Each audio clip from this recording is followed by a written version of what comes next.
Ja, dames en heren, John Verkoeyen is slager van huis uit. Het slagersvak, dat zit hem in het bloed.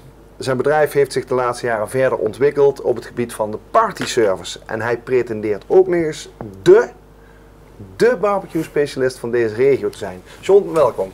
Dankjewel, Rob. Ja, over die barbecue specialist komen we dadelijk op terug. Maar even van slager naar partyservice. Hoe heeft zich dat ontwikkeld? Ja, dat is een beetje raar verlopen eigenlijk, zeg maar. Of raar nou net, maar ik ben van beroep slager. Ja. Maar ik had eigenlijk eerst de partyservice en daarna ben ik pas in de slagerij begonnen. Ja. Ja, dat zijn allemaal een heel traject aan vooraf gegaan, zeg maar. Dat is ja, lang, dus eigenlijk lang verhaal. Ben je gestopt met de partyservice? Nee, toch niet. Want ik ben ooit begonnen eigenlijk meer met een partyservice. Van thuis uit, bij de ouders in de schuur. En op de locatie waar ik nu zit, hebben we dat voortgezet. En maar uitgebreid en gebouwd. En op een gegeven moment kwam daar de mogelijkheid om er een winkel te beginnen. En toen pas zijn we begonnen met slagerij. En toen zei kijk, ik dacht dat het net andersom was. Hey, maar zo'n partyservice, waar richt je je dan op? Bij Verkoeyen partyservice, waar moet ik aan denken? Vertel. Er staan wel een paar van die dampende spelers. Ja, dat zijn die spelers.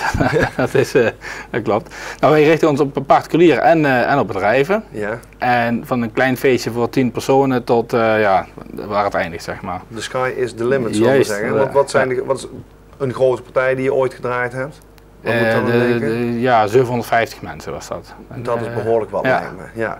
En waar kunnen mensen dan bij die partyservice voor aankloppen? Barbecue, catering, buffetten? Ja, buffetjes, hapjes, barbecue inderdaad, dat is ons grootste marktaandeel, zeg maar. En eigenlijk van heel eenvoudig. Iemand die bestelt een buffetje, al die koude schotel, dat komen we thuis brengen tot een compleet verzorgde bruiloft met alles erop en eraan, een tent en muziek en een dansvloer en bediening. Drank. En dat regel je er ook allemaal bij? Dat regel ik ook allemaal hoort er allemaal bij. Ja. En onlangs is Van Gene Kookt, dat is even misschien een gekke overstap. Ja. Het bedrijf is moeten stoppen en dat is in jullie overgegaan. Kun je daar iets over vertellen? Ja, dat was de doosje staat hier. Ja, het was in januari en Jan-Willem Van Gene, die man is ziek, helaas, en heeft artrose, waardoor hij gedwongen is met zijn bedrijf te stoppen.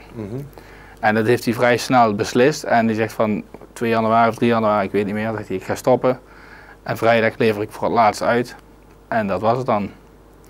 En toen kwamen er allemaal mensen bij mij in de winkel en aan de telefoon. Die zeiden, wil jij dat niet voor ons gaan koken, zeg maar, en die maaltijden thuis bezorgen? Ja. Nou, wij kookten al maaltijden, alleen konden mensen dat dan bij ons in de winkel komen kopen.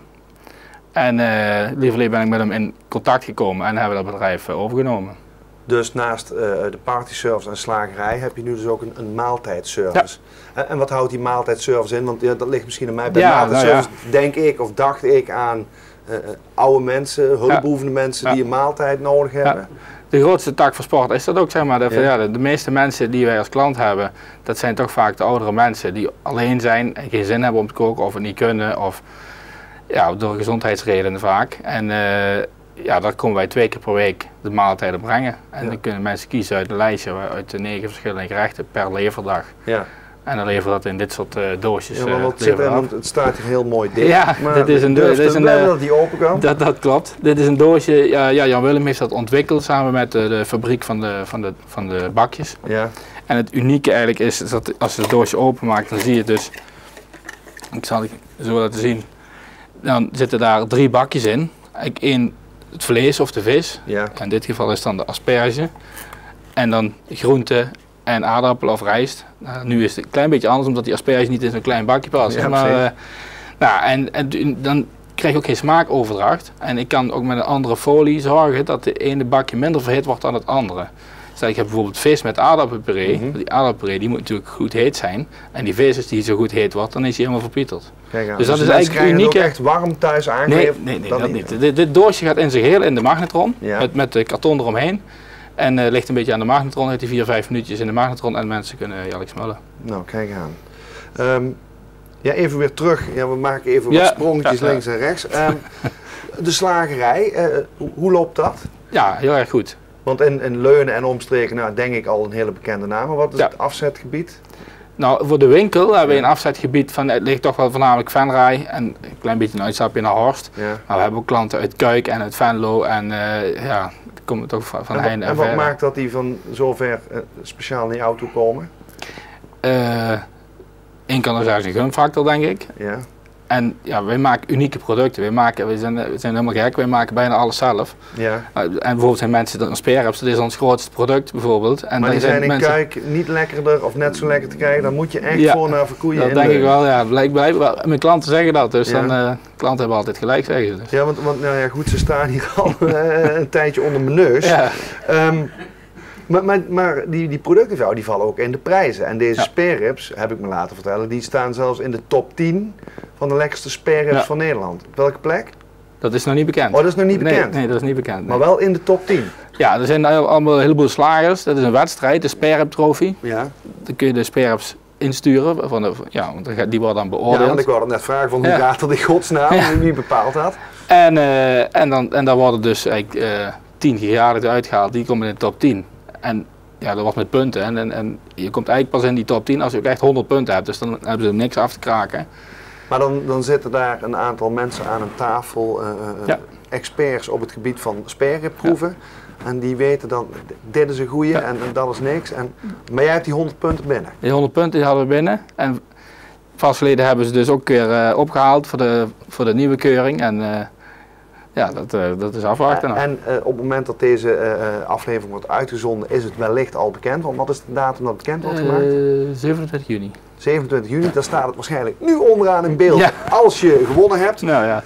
En anders misschien een andere plek, maar in ieder geval in die top 10. Maar je bent met meer producten ooit in de prijzen gevallen. Ja, zeker, want je zegt net, we zijn knettergek bij ons. Ja. Nou, welke producten nog meer dan? Nou, een oerhammetje, een spaakhammetje noemen wij die. Ja. En dat is ooit, we zijn daar kampioen van Nederland mee geworden. Dus ook het lekkerste grillproduct. We dachten, we kunnen wel spareribs insturen, maar dat weten we nou wel. We gaan eens een keer een ander product insturen. Maar er zijn echt juries die zich daar dan dagelijks mee bezighouden met dit soort niet dagelijks, een wedstrijd, dat is 1 keer per 3 jaar. Een internationale vakwedstrijd.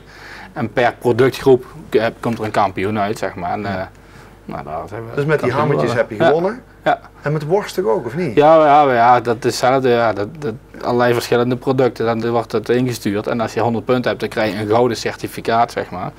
Ja, en daar gaan we de muur mee behangen. Ik wou het zeggen, bij jullie, als je binnenkomt, dan hangt daar een trofeeënwandje. Ja.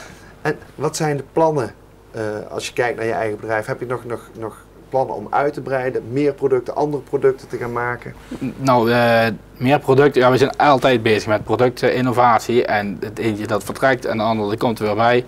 En wat voor ons vooral belangrijk is om mensen duidelijk te maken van wat voor mooie en prachtige producten we maken.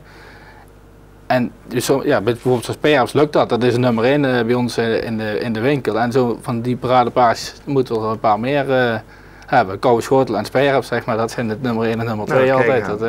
Ik wens je heel veel succes met het maken van heel veel van die paradepaardjes. En dames en heren, die spareribs die staan ook voor jullie neus. Ik zou zeggen, ga er lekker van genieten. John, dankjewel. Dankjewel.